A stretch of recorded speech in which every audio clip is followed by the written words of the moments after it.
No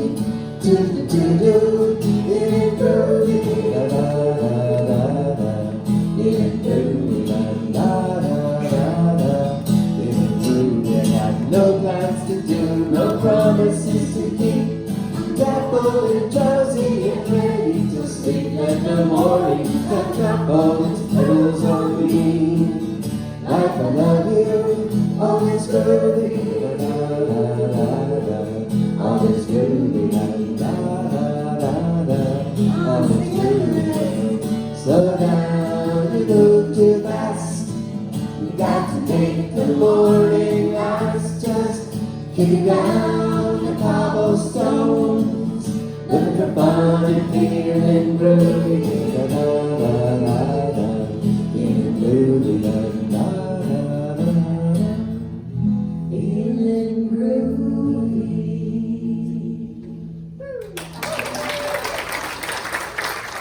Good morning. Marilyn, are you feeling groovy? Yeah. She sounded groovy, didn't she? Thank you so much, Marilyn, for your beautiful music this morning. All right, I'm back. I went to Denver for a baby shower with my niece is having a baby. The same time, like my daughter is having a baby. They're very close cousins. So it was fun. A lot of people were over there. I went to the Denver Zoo twice in a row so I could go with all the kids. I'm just a good Grammy that way. And I was really glad that I did because it was, the zoo was too much to see in one day anyway. And the second day, the orangutan, I didn't see her the first day and she had a baby. And she kept, swinging around, carrying this baby around and swinging it around. It was holding on. And I couldn't see it very well. And so I got down on the ledge. She was inside, and so the glass was there, that big, thick glass. And so I sat down on the little ledge right there, and I was really leaning in to try to see around the corner and see her. And I was just right up next to the glass, and she came right up, right in front of me, and put her baby out and sat down right in front of me. And you know what she did? She smiled. That was my highlight of the whole trip, is this mama. Man, she knew I was a Grammy. She was like, yeah, go Grammy. Yeah, she was showing off her baby. So that was pretty cool. I have a picture on my phone. It's not a very good picture, but see me afterwards and I'll show you the picture of her smiling. How I happened to have to get my phone out, I don't know, but I did. So, okay, that was my whole trip in a nutshell. We're at church. Tell that story again. They might go to sleep, I'm not sure. Okay, let's see. I have a few announcements here. This Wednesday night is the second Wednesday. It is film and discussion. So we take our theme for the month, which the theme for the month is celebrating the masculine. I'm not doing a book because I don't really have time to do a book this month. So we're just celebrating the men and the masculine this month because it's Father's Day coming. Let's hear it for the men.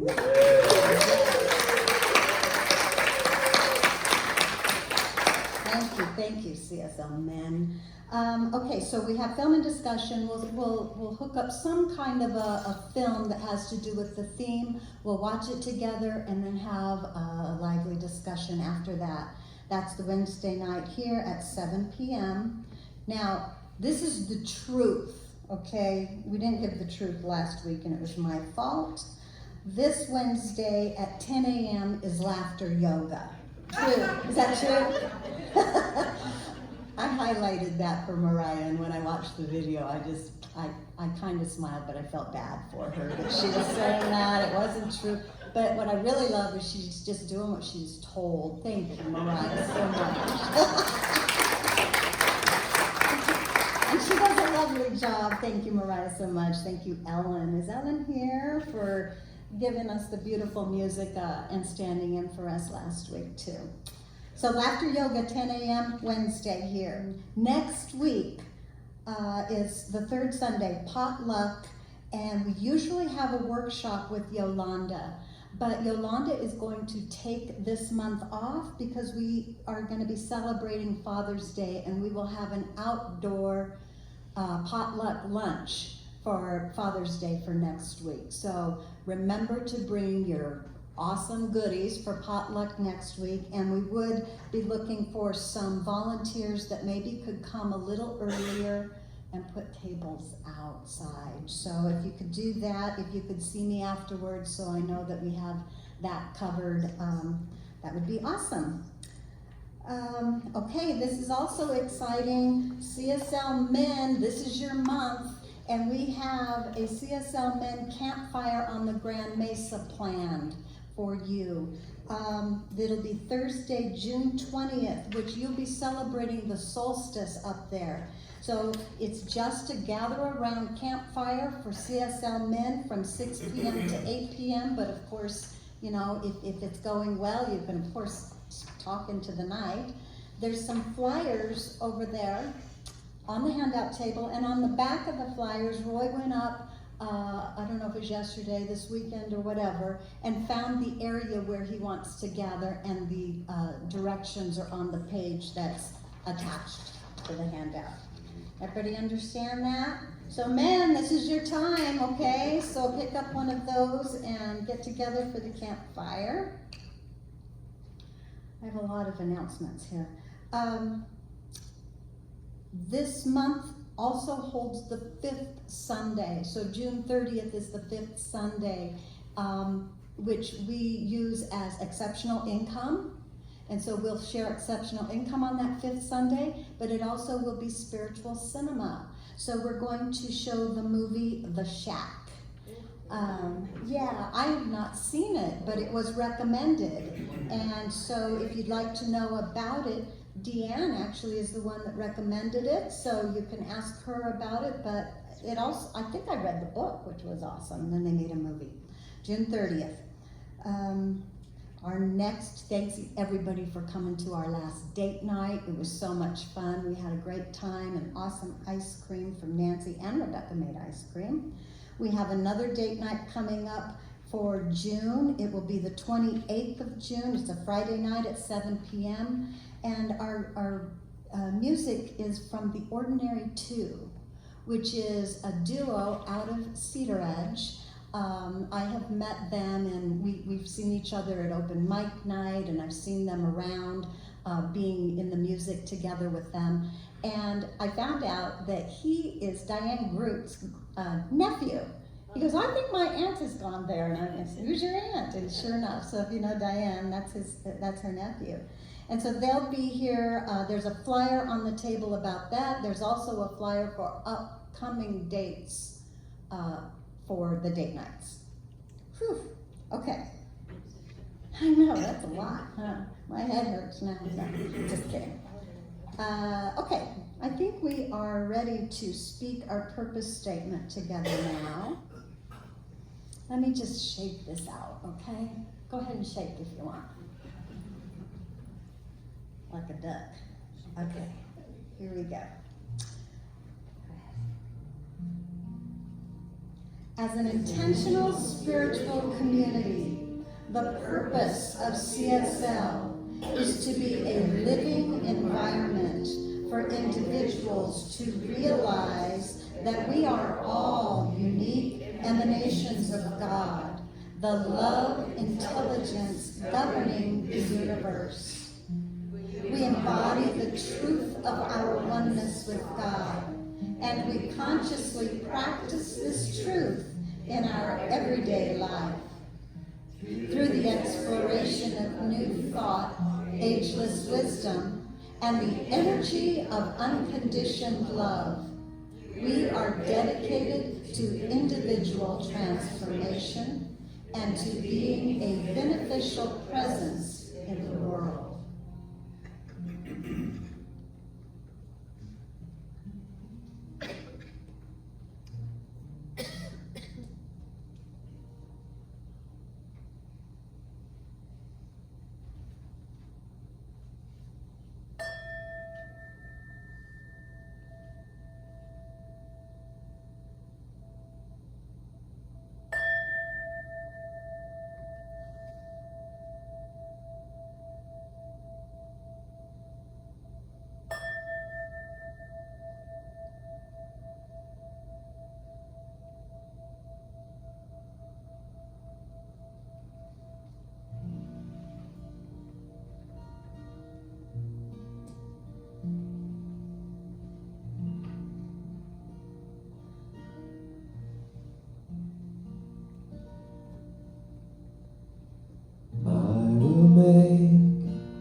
quiet place within my mind, and I will listen, Holy Spirit. I will listen.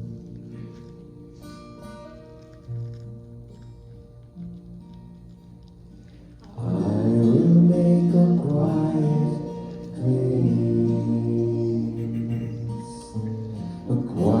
place within my heart, and I will listen, Holy Spirit. I will listen.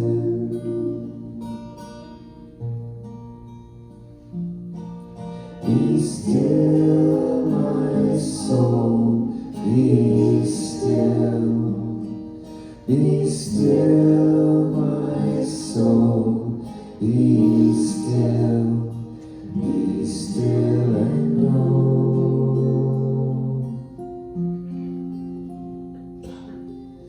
I will make a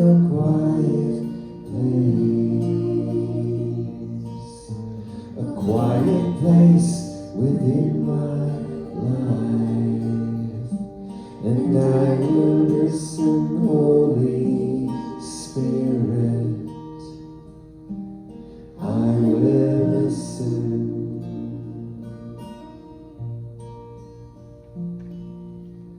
I will make a quiet place.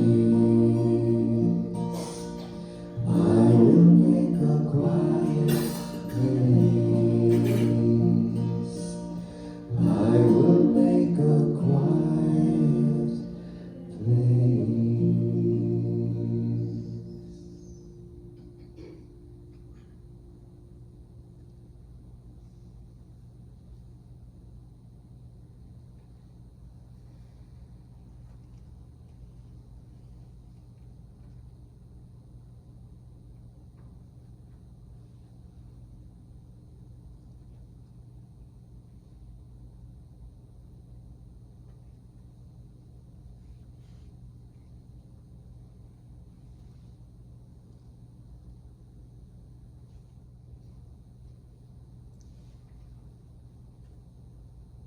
And in this quiet place, I bring my attention to that inner silence, that place that is life itself, as each of us. That life is eternal spirit, the one creative energy and power that is the source of all. I call this God, expressing his unconditional love, wholeness, goodness, and perfection. All that God is our birthright. We are each endowed with everything we need to live from this essence as peace, joy, harmony, wholeness.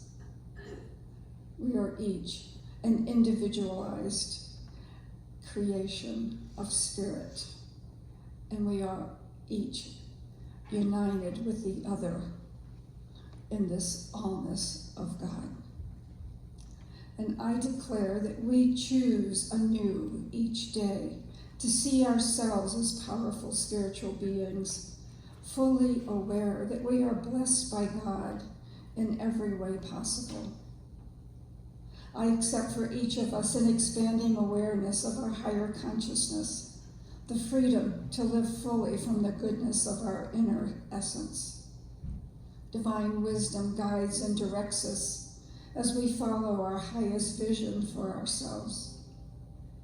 And I declare that we are open to all that is possible and choose our perfect experiences, knowing that God is at the center of all activity.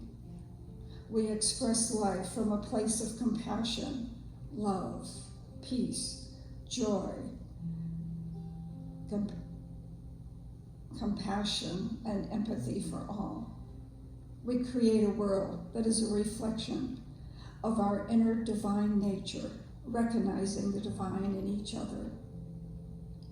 And the healing Spirit of God is active in each prayer request, in each desire of your heart. And it is revealing itself in the perfect outcome.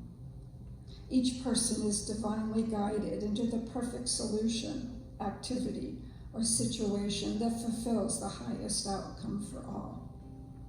Each request is already manifesting in wholeness, perfection, and completeness. We are all blessed by the service, the staff, the volunteers, the message that lovingly create a space for us to open to a higher consciousness of our divinity. And we are so blessed by the light that radiates from each other. In gratitude for this truth of our being, for this truth that is always available for our use, and thankful for the freedom to express our uniqueness, I release this prayer into the law, knowing it is always available. It always says yes. And I am so thankful for this manifestation that is coming right here, right now. So releasing this word, please join me in declaring, and so it is.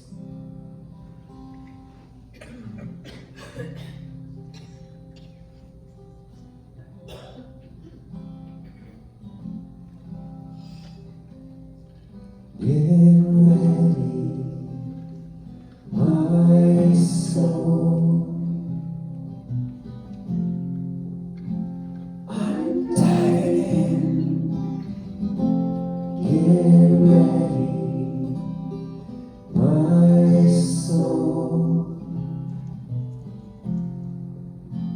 I'm diving in to the deepest kind of love, to the sweetest kind of life. Get ready, my soul. 'Cause here I go, deeper, deeper, deeper than I've ever been before. Here I go, closer, closer, closer to my sacred source. Here I go, deeper, deeper, deeper than I've ever been before. Here I go,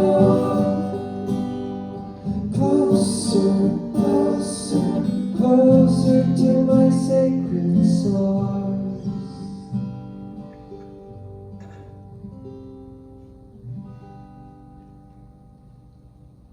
Get ready,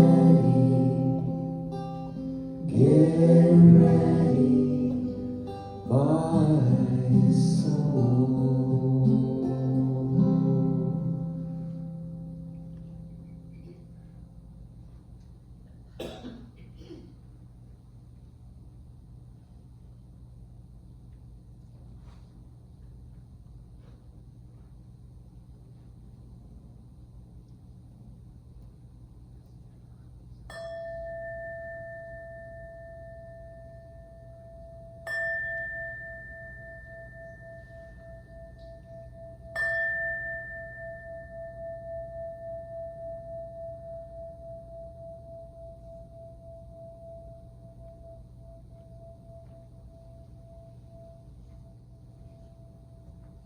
Good morning. If there is something on your mind, something causing you a little distress, please leave your worries in the prayer chest. It's at the bottom of the stairs to the left up by the wall. And the practitioner on duty will be doing affirmative prayer on your behalf this week.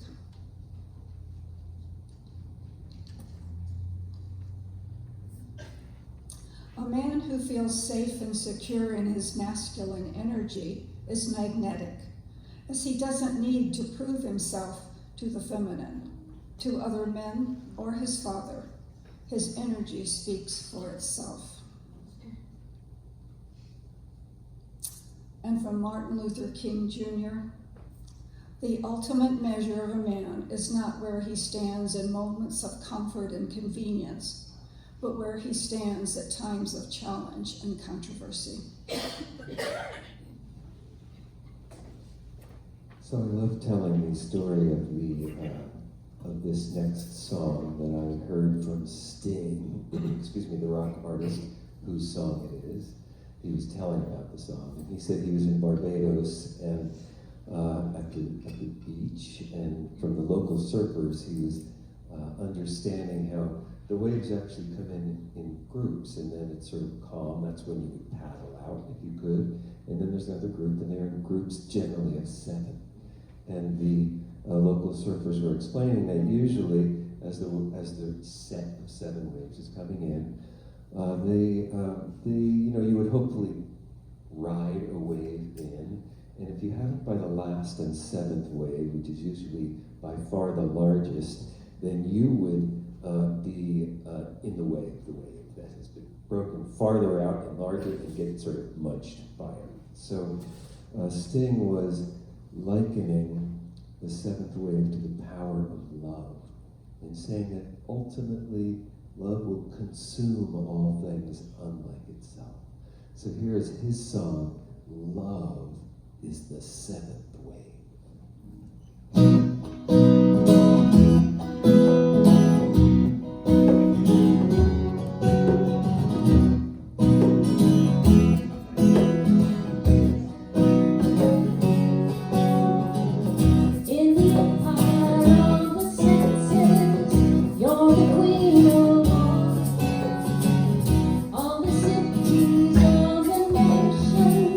Everything that falls away.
everybody. Nice job.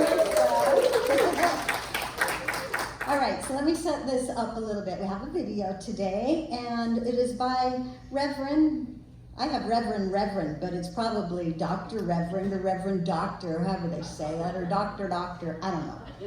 But his name is David Alt, okay? And I really have liked David Alt over the years. And you will hear a little bit of his story. There's several reasons I really like this message. First of all, I listened to it twice and his story just kept me engaged the whole time. I liked it. He told a little bit of background about himself, which I think that you will enjoy, how he came to be Reverend Dr. David Alt or whatever. But one thing I want to tell you that you might not know that he talks about a lot in the video is he talks about an experience in a maloka. And so a maloka is, he traveled, and you'll hear him talk about traveling to do this. A maloka is a sacred ceremonial space, like a large circular hut that has mattresses for each guest, and it's used by like shaman and such for ceremonial healings or sacred ceremonies and such. Just so you know that when he because he doesn't really ever say that, and if you're not in the know, I wasn't really in the know, so I thought maybe you weren't either. So that's what he's talking about, and here is David Alt.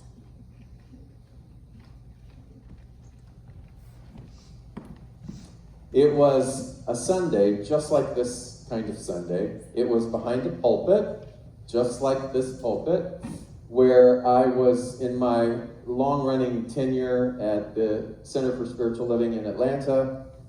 And it was another Sunday where another tragedy had happened during the middle of the week. And if you know the life and the mechanics of a minister, we're crafting the message that we're going to talk about. We're sometimes going by a theme. We're trying to do everything to prepare in order to serve you. And these life events keep happening. And I would come to the realization that everything that had been prepared was useless with regards to what was going on. I was blessed to be, and still am, in Atlanta, one of the great melting pots of humanity and culture. And our center had everything. It was like a zoo. We were just multitudes. It was like a New Thought arc where just everything was coming in there. And it was such a privilege to be a part of that and to help guide that. And so I knew that when these things would occur, it very deeply affected a small group of our membership or our congregation. And so it wasn't something that could be passed over. And so the challenge became, how do we take the most singular fundamental principle of this teaching and all spiritual teachings, and that is that there is only one reality. There is only one thing, and we call that thing God. God the good. We call it infinite intelligence. We call it source. And the only reality is this love. How do you teach that when these cycles of human events continue relentlessly over and over again? And so it was somewhere juxtaposed between the Charleston shootings and the Pulse shootings and this litany of stuff that I found myself going, wow. And all that I can tell you is it felt something like an out-of-body experience. So here I was, and I was praying. I could actually hear and watch myself say these words, these affirmative prayer words that we're all so familiar with. There is only one power and one presence. And I'm sort of hovering over my body as I'm saying this, and I can actually see, just like in this crowd, just like this morning. And I felt this really weird unsettling within me. And I hear this voice. Yes, I am a little bit crazy. I hear this voice, and it says, "Do you really believe that?" That's a little unnerving. After decades and decades of riding on the coattails of intellect and deep study and thought. And it came to this pivotal moment and it said, do you really believe that? And it was so perfectly timed because I was in this state of, I'll call it fresh doubt. It wasn't an old, stale doubt. This was a new, fresh doubt. Wow, look at the cyclical nature of doubt. And here it was, and it was just booming inside of me. And I think it was the wearing down of a sort of safety net that I had created that, yeah, sure, I can talk about this. Sure, I can talk about this. And I can talk about this by relying on this thing called intellect. And I began to see that the intellect has its limits. And the question was coming from something that was not born of the intellect. It was born from, what do you think? The heart. And it said, do you really believe that? And I hesitated. And I said, I don't know. There may have even been a little shrug, like an emoji. I don't know. And there was a pause. I'm still watching me giving this prayer, and it said, do you want to know? I thought, oh boy, what am I getting myself into? Do you want to know that God is all that there is? That there is a divine order? And up until that point in time, I had always operated from a mantra called, I'm available. Long ago, on a plane ride somewhere, I had been reading an airline magazine, and this travel writer had said in the magazine, the most powerful mantra that you can ever say is, I'm available. And then afterwards it said, look out, because if you're sincere, your whole world will change. My greatest teacher came from an airline travel magazine. And I told many stories of how I defaulted to, fell into that mantra time and time again. And this felt like the same thing was about to be asked of me. Do you really want to know that God is all that there is? And I didn't say the words exactly, I'm available. What I said was, more than anything. And from that morning on, my life as I knew it, cushioned in my intellect, priding myself in doing my best and showing up and doing what I think I was doing very, very well, began to systematically crumble. And fast forward several years after that, I get this odd email from someone named Michael Beckwith, perhaps you are familiar with him in Los Angeles, inviting me to come to this place in Costa Rica and to work and study with these indigenous elders. And at first I was like, nah, that's not my bag. And then he emailed me again. I don't really have a relationship with Michael Beckwith, and I got 2 emails. And up until that, things had slowly been shedding, and I finally said yes. And after a series of several years of that, of decomposing thoughts, allowing ego, there's not just one ego death. Have you ever heard that phrase, the ego death? There's a lot of them. And it just cycles and cycles, and everything that is a precious identity that the intellect wants to hold on to, that we've worked really hard for, all the letters after our name, all the accomplishments that we have, it's like, do you want to see what is beyond that? The mantra, I'm available, is what happens when you get to the back of the wall of riding the horse as far as it's going to go. And it appears as though there's nothing else, and it goes, do you want to know what's beyond that? And you can say, I'm available. Look out, your whole world will change. And I had said, more than anything. Years into that process, one of the most terrifying and horrifying realities emerged. And I had, as a minister, worked with so many people with so many backgrounds and so many issues, including things like dissociative trauma. Never once giving a hair's breadth that had anything to do with me. And here I am in Costa Rica, in a maloca, in the jungle, in this ceremony, and I am back at Mrs. Delaney's house in Beaumont, Texas, my birthplace. Mrs. Delaney was the poor man's daycare center, long before there were regulations. I am that old. And I grew up in a very, very poor area, and she sort of had collected all the people and was taking care of them. And I was back in Mrs. Delaney's living room.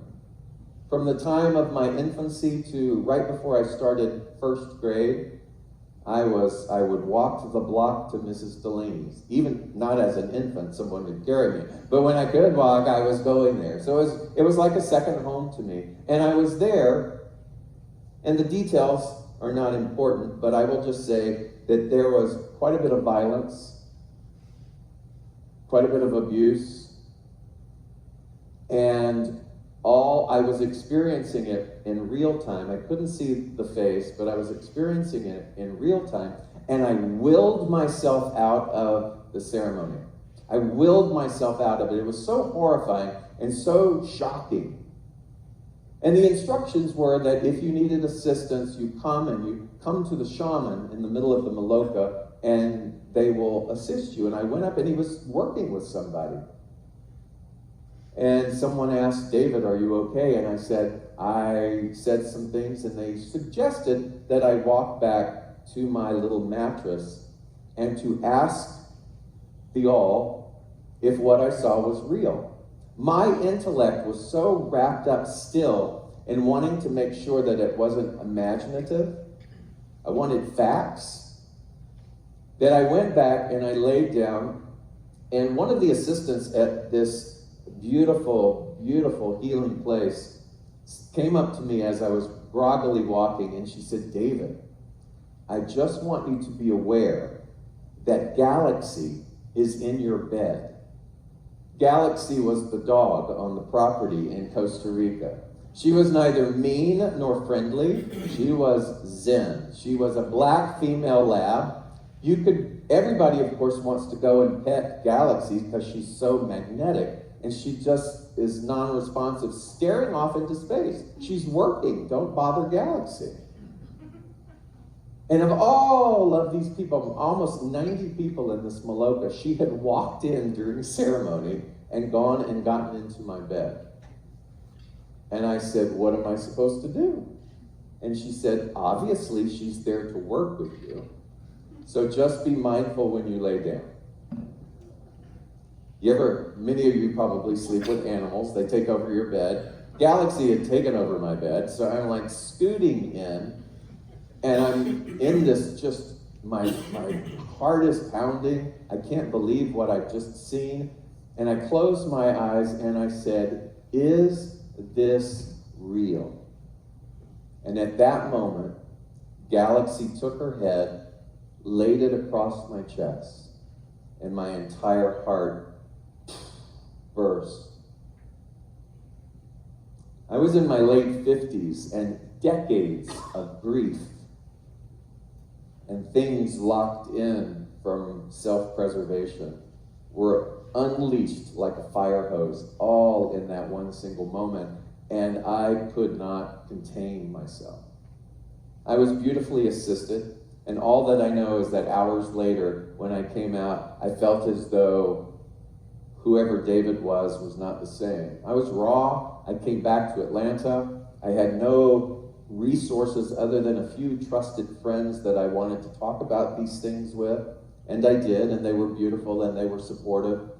And then the next ceremony picked up right where it left off, sometime after that, and it was my father.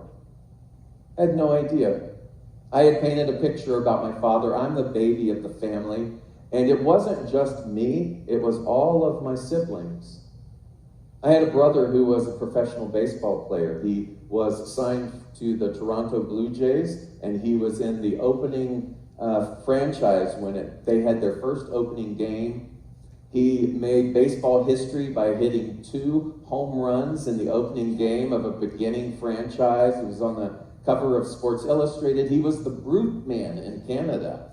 And we came from nothing, and he made $1 million+ and shot himself in the head.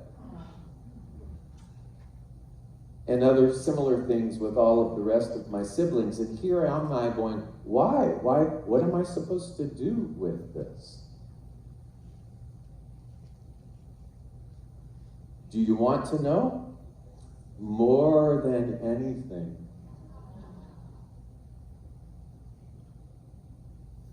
So I go back, picks up right again. My father died when I was 7, and he died in the VA hospital in Houston, Texas. And the narrative that I was told was that he had tried to get out, he had heart issues. I had the same genetic heart malfunction as he did. So did many of my siblings, so did some of my nieces and nephews. And at the time, they didn't have any technology to understand how to remedy that. And he had gotten up to take a shower and collapsed. They labeled it as a heart attack, and he died at the age of 54 in this shower. And I'm taken to the shower, hovering above, almost like a movie. And I could see him turn the water on. I saw all of a sudden his body collapse, an attendant nurse come in and find him. And I'm staring, hearing the water falling upon my father, and the voice said, "Tell him, well done, thy good and faithful servant." I grew up Pentecostal, so it was as if the wisdom of all of that used biblical words that I could understand. If you're familiar, if you grew up in that background, there is a parable that Jesus told about a famous landowner who praised his workers by saying, "Well done, thy good and faithful servant." If you go to funerals, memorials, you'll hear people say, "Well done, thy good and faithful servant," to honor someone who has lived an exemplary life. And this voice is telling me to tell my father in the shower, "Well done, thy good and faithful servant." Remember that vow? I said, more than anything, I'm available. I said, I'm not available. I didn't exactly say it, but boy, the pushback. I was like, whoa, you're going to have to give. I appreciate what you're trying to do. And no.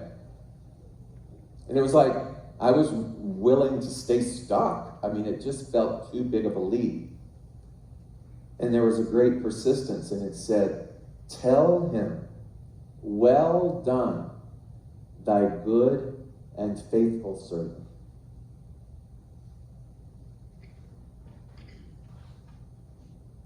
Three's the charm. Tell him, "Well done, thy good and faithful servant." And so it came out of my mouth. And as soon as I completed it, he looked up at me and he gave me 2 thumbs up.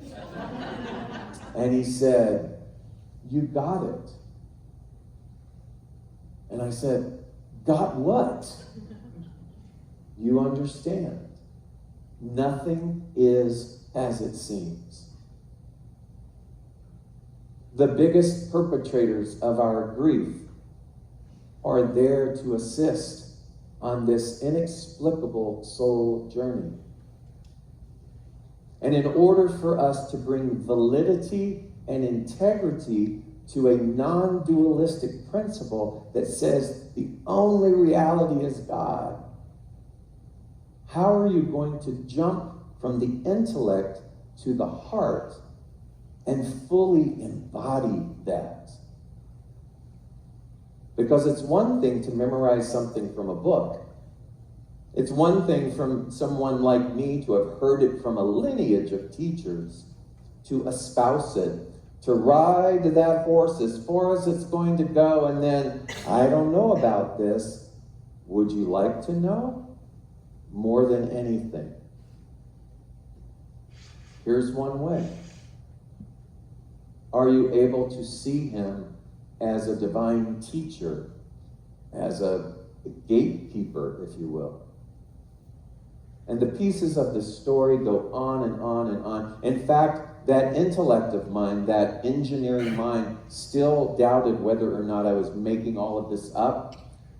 And a girl that was at Mrs. Delaney's house with me found me on Facebook right after that. And we connected, and I felt it was appropriate to share with what had happened. And she confirmed similar experiences of what had both happened. And she said, you know, we were the only two kids there. My memory was like there was a bunch, and she said, no, it was just you and me. And the lesson of well done, thy good and faithful servant in that moment did not then stop with me relaying those words to my father. The great lesson in that was that now becomes your new mantra that you say to everything about you and the external world that you are disowning. Everything that you are pushing away. Everything physically that you might be cursing. It said, take your hands, put it on the joints that hurt, and say to the joint, well done, thy good and faithful servant. Begin to list all those perpetrators of your greatest grief, those that you harbor resentment at. Begin to put pictures up to them and go, well done, thy good and faithful servant. And I was like, wow, that's a bit much. And then I remembered one of my favorite teachers, Ram Dass, talking about something very similar. And he said his issue was with somebody named Caspar Weinberger. If you remember whoever the Department of Defense was, he just struggled with this man. And his teacher said to him the same thing. If you go to bed at night and you have put anyone outside of your heart, then you are limiting your access to this universal principle. So Ram Dass had an altar in his home, and he had Anandama and Yogananda and Jesus and Mother Mary and all of these other great saints, his own guru, and he had a picture of Caspar Weinberger on his altar. And every morning he would come, good morning, Jesus. Good morning, Krishna. Good morning, Buddha. Anandama. Hello, Caspar. And the more that he continued to do those types of things, the more then our belief system isn't segmented. That yes, the principle is true as long as. And it becomes something that then steps off of the bus of intellect and moves into the transportation of the heart. It reminded me, because I had to do a lot of mirror work. My first teacher was the first person who ever stuck a mirror in my face. Her name was Louise Hay. She became my second mom. I was in a trio called Alliance, and I stumbled upon her, and she became not only my first science of mind teacher, but my surrogate mom. And we would travel together because we formed this music, and she was gracious enough when she became big to take us with her on the road. And I remember one time being very disappointed about an audition in my actor life. And I said, boy, I wish I had grown up different, and this had been different, and this had been different. And she used to have these beautiful nails. And I would sit next to her in the traveling van, and one time, after the 900th time of saying, I wish things were different, she took her beautiful, beautiful nails, dug them into my knee, and said, need I remind you to honor the entirety of your journey? That never fully landed until that Maloka.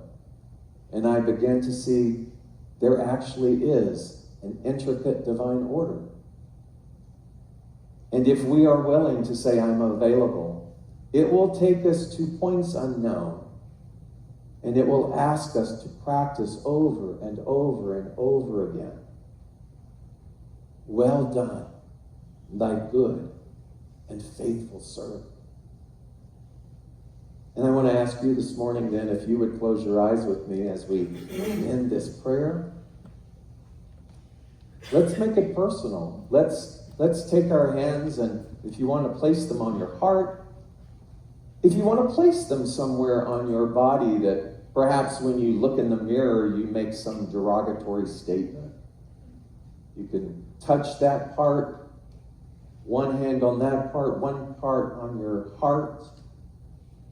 And you can begin to practice with me, breathing deeply, saying, well done, thy good and faithful servant.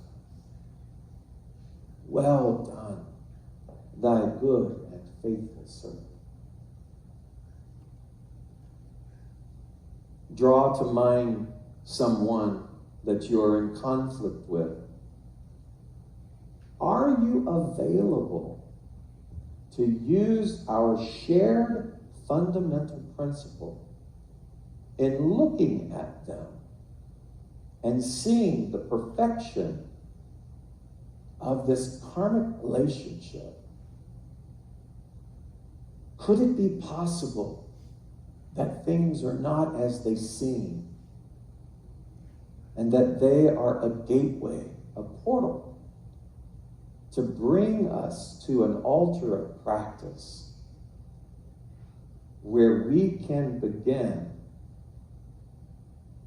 to operate fully from the heart and say to them, well done, thank you, well done, thy good and faithful servant. And lastly, may you look into the mirror. May you make a commitment every single day that you do not leave your home, you do not begin your activities until you give great, delicious pause and you stare at that reflection in front of you and you say, well done, thy good and faithful servant. Breathe together with me.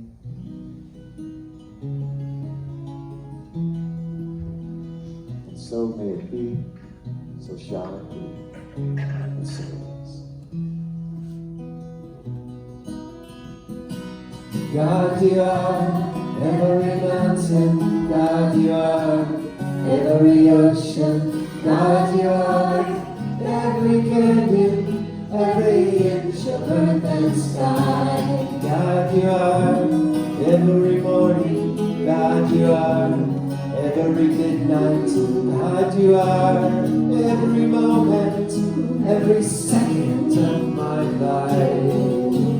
Everything I see, everything I do, everything I am is you.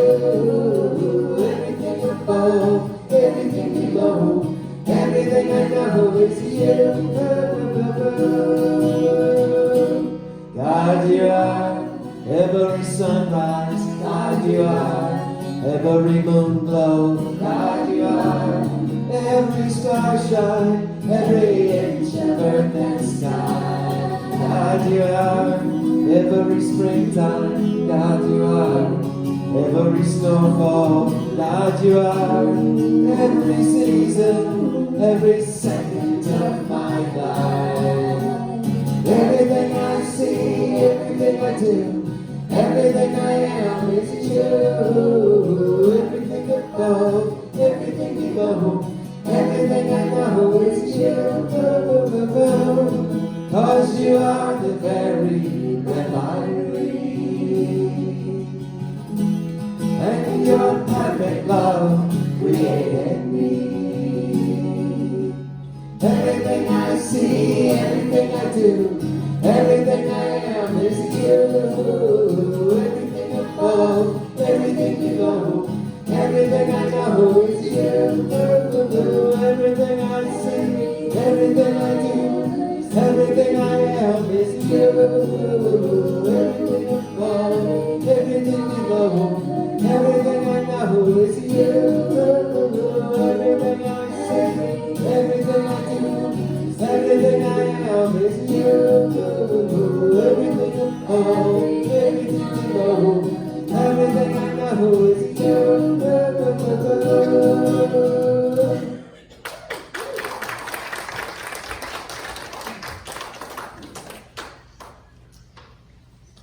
as the ushers come forth, this is our time for our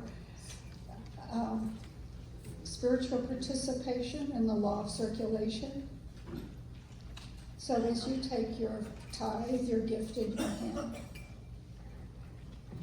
knowing that this came from that infinite source, from the one source of all things, I graciously and thankfully share, knowing that it completes that circle of giving and receiving, benefiting all. And our affirmation: I use God's gifts wisely and joyfully.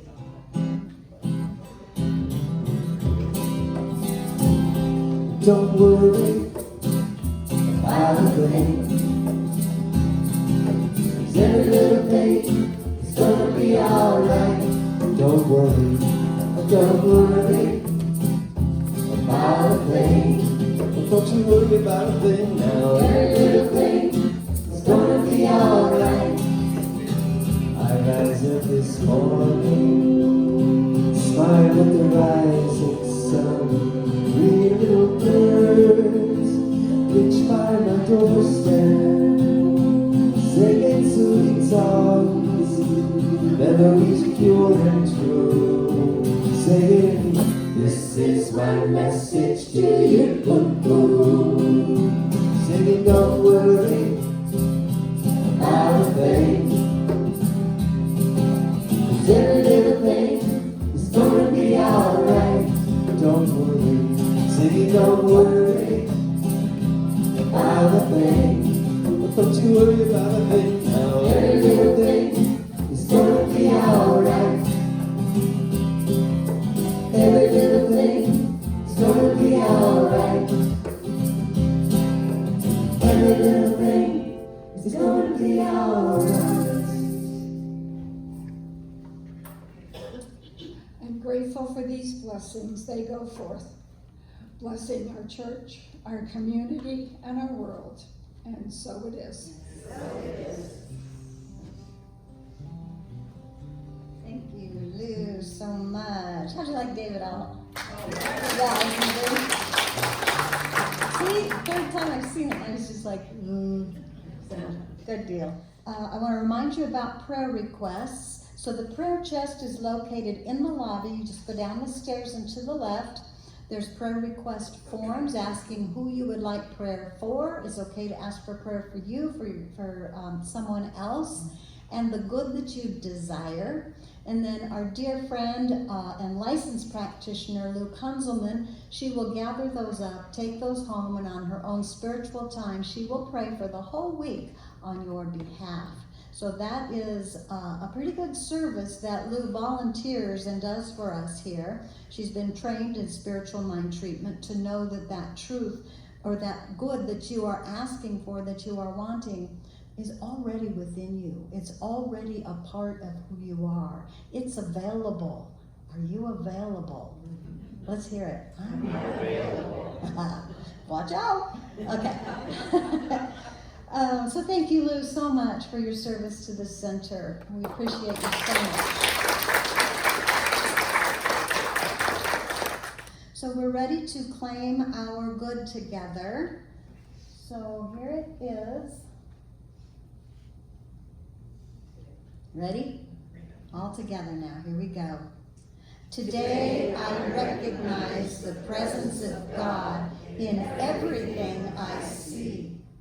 Little bird on the windowsill, you are God. Little rose bush, you draw your life from the same source as I.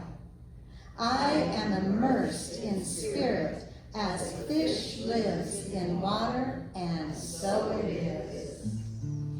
I'm in the right place at the right time. I'm just where I'm supposed to be. I'm in the right place at the right time. I am just where I'm supposed to be. I'm in the right place